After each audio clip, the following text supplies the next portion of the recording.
నతస్య పరమేశ్వరులకు కొరత లేదు.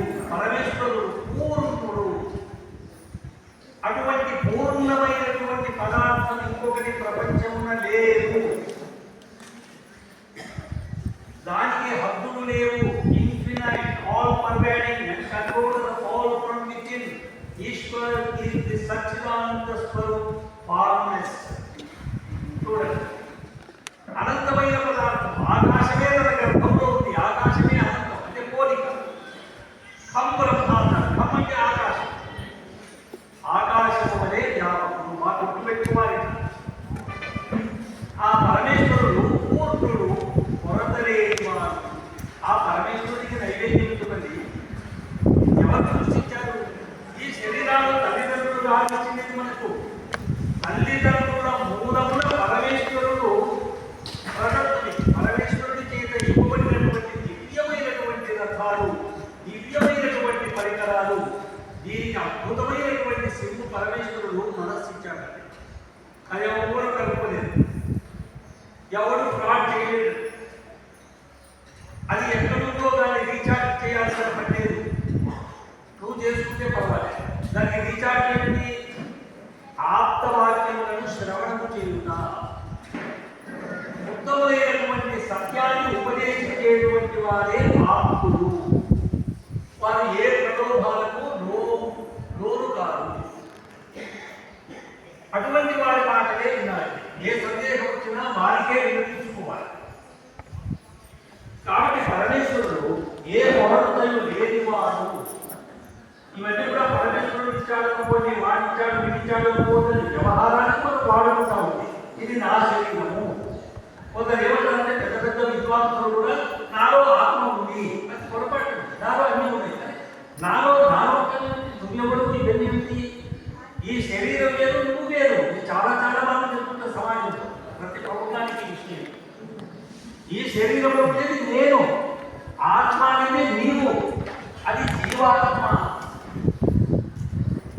జీవుడు చేతన పదార్థం, శరీరం జడ పదార్థం.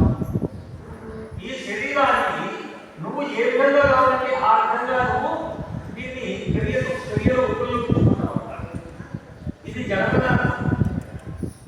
ప్రపంచంలో ఉండేటువంటి చేతన పదార్థాలు రెండే. ఒకటి పరమేశ్వరుడు, ఈశ్వరతత్వము.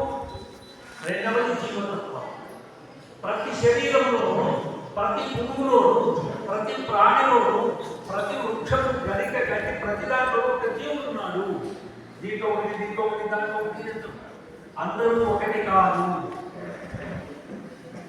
అంతా బ్రహ్మమే ఉన్నది అనేది తప్పు. జడము ఉన్నది, చేతనం. అట్లా ఈ నిద్ర, ఈ స్వప్నం అనేటువంటి రెండింటిని ప్రయత్నంతో పాల్గొనాలి. మనం అధ్యయనం చెయ్యాలి, శ్రవణం చెయ్యాలి, మననం చెయ్యాలి, ఆలోచించాలి.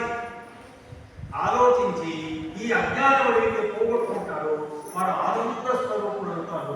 ఆనందాన్ని అనుభవిస్తాడు. ఆనందం మనలో లేదు. జడ పదార్థంలో ఆనందం లేదు. నువ్వు లడ్డు కానీ, పాయసం కానీ ఏమి తిన్నా కూడా నీలో ఉండేటువంటి సంతోషాన్ని అది బయటికి ప్రకటింపజేసేందుకు సాధనము గుర్తుపెట్టుకోవాలి.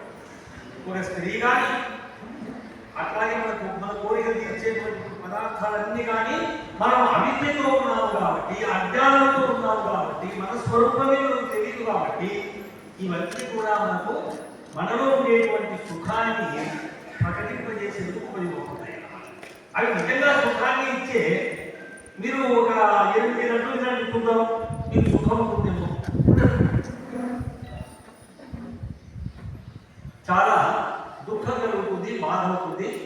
హాస్పిటల్కి పోవాల్సిన పని. కాబట్టి పరమేశ్వరుడు అట్లాగే కొరతలు లేనివాడు. మరలా ఏంటి? పరమేశ్వరుడు జన్మరహితుడు, మనలాగా జన్మించడు. పరమేశ్వరుడికి చిత్తం అనేటువంటిది మనస్సు లేదు. కానీ మనస్సు చేసేటువంటి శక్తి అనంతంగా ఉంది. ఏది అనంత పదార్థమో దాంట్లో గుణము అనంతంగా ఉంటుంది, క్రియ అనంతంగా ఉంటుంది, స్వభావం కూడా అనంతంగా ఉంటుంది.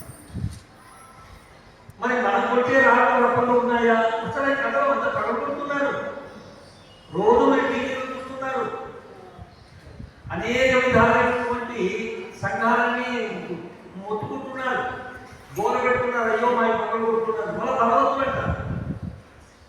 ఏమిటి బలం?